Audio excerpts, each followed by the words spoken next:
इस वक्त की बड़ी खबर आपको बता दें, बहराइच में भेड़िए को लेकर के दहशत। भेड़िए को पकड़ने की कोशिशें जारी हैं। वन विभाग ने कोशिशें तेज कर दी हैं। जिस तरह से एक और बच्ची को इस आदमखोर भेड़िए ने निशाना बनाया है, उसके बाद उसे पकड़ने की कोशिशें काफी तेज, ड्रोन की सहायता ली जा रही है। और इन सबके बीच सीएम योगी आदित्यनाथ ने अधिकारियों को कड़े निर्देश दिए हैं कि जल्द से जल्द आदमखोर जानवरों के आतंक पर लगाम लगाई जाए। और इसके बाद वन विभाग की कोशिशें भी तेज होती हुई दिख रही हैं और अब ड्रोन से फिर से उसे पकड़ने की, स्पॉट करने की कोशिश की जा रही है। भेड़िया काफी चालाक है और एक के बाद एक घात लगा करके हमला कर रहा है। और अब की बार जिस तरह से एक 3 साल की बच्ची को निशाना बनाया है, उसके बाद फिर से उसे पकड़ने की कोशिशें तेज हो गई हैं। लेकिन निश्चित तौर पर बहराइच में इन इलाकों में अभी मातम पसरा हुआ है। एक बच्ची को निशाना बनाया है। अमावस पर भेड़ियों के खूंखार होने की मान्यता होती है। जानवरों को लेकर के कई मान्यताएं होती हैं कि अमावस पर भेड़िए काफी खूंखार हो जाते हैं, आसुरी शक्तियां जो होती हैं वो ताकतवर हो जाती हैं और भेड़िया भी उसी का प्रतीक माना जाता है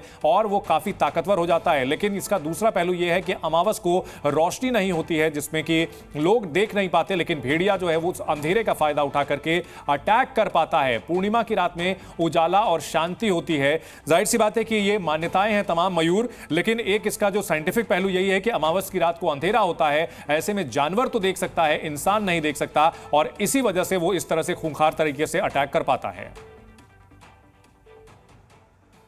हाँ बिल्कुल, देखिए मान्यताएं तो तमाम तरीके की हैं कि अमावस की रात को भेड़िया निकलता है, प्राचीन काल की ये बातें हैं। लेकिन साइंटिफिक रीज़न जो आप बता रहे हैं वो यही है कि उस दिन अंधेरा बिल्कुल होता है और क्योंकि भेड़िए की जो विजन पावर होती है वो इंसानों से 1000 गुना ज़्यादा होती है, वो 1000 गुना ज़्यादा सूंघ भी सकता है। तो ऐसे में इसका वो फ़ायदा उठाता है। और भेड़िए की जो उसका नेचर है वो मैं बताना चाहूँगा कि वो बदले की भावना रखता है। अगर आपने भेड़िए के बच्चे को या भेड़िए को कभी कोई उसके ऊपर अटैक किया है या कभी उसको कोई नुकसान पहुँचाया है तो वो पूरे उस गांव को पहचान लेता है, उस व्यक्ति को पहचान लेता है और फिर अपने झुंड के साथ आता है, बार बार अटैक करता है भेड़िया और उसके बाद आपको अपना शिकार बनाता है। तो ऐसे में ये जो भेड़िया है लगातार लोगों को शिकार बना रहा। सबसे बड़ी बात है, जिस घर में वो घुसा वहां पर बकरी भी बंधी हुई थी, वहां पर एक गाय भी बंधी हुई थी, वहां पर और छोटे जानवर वहां पर बैठे हुए थे, लेकिन जानवर को उसने अपना निवाला नहीं बनाया, उसने उस बच्ची को निवाला बनाया। हालांकि बहुत अहम बात बता रहे हैं मयूर, बहुत अहम बात आप ये बता रहे हैं कि जानवरों को उसने टारगेट नहीं किया, यानी सीधे तौर पर ये आदमखोर हो चुका है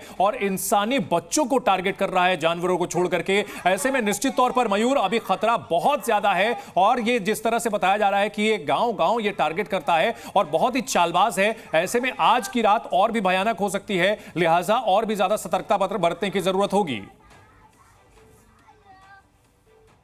बिल्कुल, देखिए एक फैक्ट मैं बताना चाहूँगा कि 10 में से जो 8 हैं वो बच्चे हैं जिनको उसने निवाला बनाया और जिन 2 को उसने निवाला बनाया है उनकी भी कदकाठी बहुत छोटी है, यानी कि वो दिखने में उसे बच्चे लगे होंगे, हल्के थे वो लोग, इसलिए उनके ऊपर उन्होंने अटैक किया और जिसके ऊपर वो अटैक किया, अभी घायल किया है, वो लोग भी छोटी कदकाठी के हैं। तो भेड़िए को ये पता है कि वो 15 से 20 किलो से ज़्यादा का वजन उठा के नहीं ले जा सकता। अगर वो भारी व्यक्ति पर अटैक करेगा तो वो कहीं ना कहीं पकड़ा जाएगा, इसीलिए वे छोटे छोटे बच्चों को निवाला बना रहा है। चुपचाप गर्दन में दबाकर निकला और जो उसके फुट मार्क्स थे हमने देखा उसके नाखून काफी ज्यादा बड़े हैं और अगर वो चाहे तो एक बार अपने पंजे से वार करके किसी का भी मांस वो फाड़ सकता है। तो ऐसे में गर्दन पर दबाकर वो बच्ची को लेकर भागता है, 2 किलोमीटर दूर जाकर रुकता है। बच्ची के दोनों हाथ जो है गायब है, लेकिन जब गांव के लोग पहुंचते हैं तो वो वहां से भागने का काम करता है।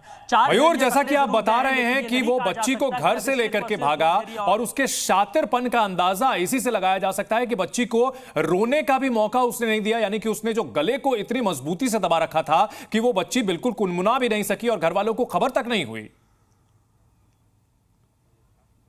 देखिए कल जो 55 व्यक्ति का माफ कीजिएगा जो 55 वर्ष का व्यक्ति था जिससे हमने बात की, जिसने बताया कि जब भेड़िए ने उसकी गर्दन पे पीछे से अटैक किया तो उसके मुंह से भी आवाज नहीं निकल पा रही थी, यानी कि ये इसका टैक्टिक्स होता है, ये इसका तरीका होता है भेड़िया का कि जब भी वो गर्दन दबाए तो मुंह से बिल्कुल भी आवाज ना निकले ताकि वो किसी को सतर्क ना कर पाए। लेकिन क्योंकि वो 55 साल के थे उन्होंने उसके साथ हाथापाई की और जब भेड़िए को लगा कि शायद वो इनसे जीत नहीं पाएगा तो उसे छोड़कर भाग गया। लेकिन जब बच्चे की जो गर्दन होती है छोटी होती है और काफी मुलायम होती है है। तो बच्चे की गर्दन दबाया तो बच्चे की आवाज तक नहीं निकली, वो लेकर वहां से उनको भाग गया और आखिरकार उसको निवाला बना लिया है। तो 8 बच्चों की जान जा चुकी है, 2 वयस्कों की जान जा चुकी है, लेकिन वन विभाग की टीम के हाथ अभी भी खाली हैं। और ये बिल्कुल नहीं कहा जा सकता कि अभी सिर्फ 2 ही भेड़िए हैं, क्योंकि जो स्थानीय लोग बता रहे हैं कि ड्रोन में 3 भेड़िए डिटेक्ट हुए थे, 2 उनके गांव के अंदर घुसे थे और जब बच्ची को वो निवाला बना रहा था तब उस दौरान सिर्फ 1 भेड़िया वहां पर मौजूद था। तो ऐसे मयूर, इन सब के बीच वन विभाग अब कौन सा ताजा जो है बहाना लेकर के आया है? क्योंकि सवाल यह खड़ा होता है,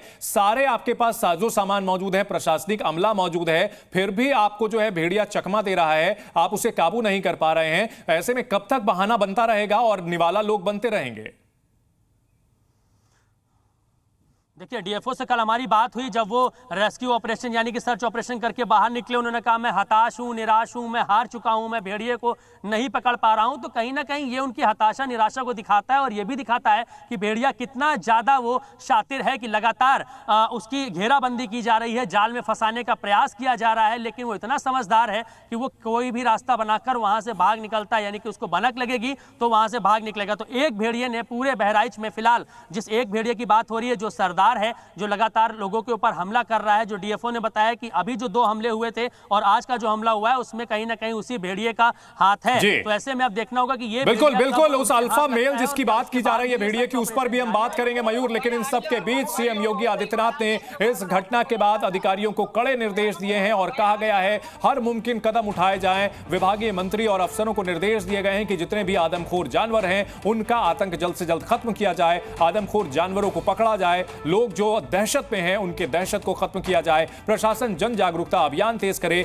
बचाव के तरीके लोगों को समझाए, अधिकारी जो हैं लोगों को सुरक्षा के उपाय बताएं, किस तरह से इन भेड़ियों से, इन तेंदुओं से अपनी रक्षा कर सकते हैं। वन विभाग की जो जवान हैं उनकी तैनाती बढ़ाई जाए और प्रभावित इलाकों में ज्वाइंट पेट्रोलिंग बढ़ाएं। तमाम ये कदम हैं जिनको उठा करके इन आदमखोर जानवरों के आतंक से बचाया जा सकता है। लोगों को आला अधिकारी इन इलाकों में कैंप करें, आदमखोरों को पकड़ने के लिए जनप्रतिनिधियों का भी सहयोग लिया जाए और घायल जो परिवार हैं, जो घायलों के परिवार हैं, उनको भी हर संभव सहायता दी जाए। ये तमाम कदम उठाने के निर्देश अब खुद सीएम योगी आदित्यनाथ की ओर से दिए गए हैं। जाहिर सी बात है कि प्रशासन की ओर से, सरकार की ओर से तमाम निर्देश दिए गए हैं। लेकिन मयूर, अगर बात की जाए, जिस अल्फा मेल की बात लगातार हम कर रहे हैं, बताया जा रहा है कि वो एक पैर से लगड़ाता भी है, लेकिन फिर भी जो बदला लेने की प्रवृत्ति आप बता रहे थे, उसके साथियों को पकड़ा गया है। क्या जो जानकार हैं वो ये मानते हैं कि इसी वजह से अब वो अपनी स्ट्रैटेजी बदल करके हमला कर रहा है?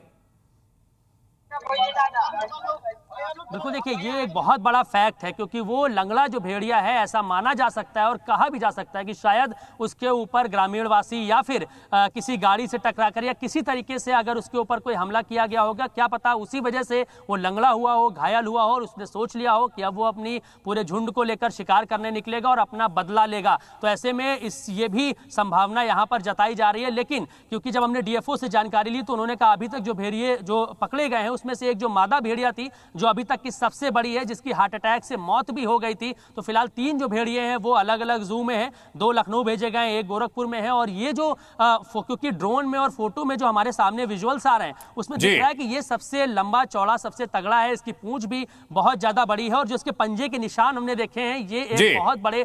मयूर, इन सब के बीच आप बताते रहें और साथ साथ ये भी बताते रहें कि वो जो उस इलाका है वहां पर भेड़ियों के लिए कितना मुफीद वो क्यों है, कितना वो हरियाली वाला इलाका है जहां पर भेड़िया छिप जाता है और अचानक से घात निकाल लगा करके हमला करता है। एरिया के बारे में भी बताते रहें।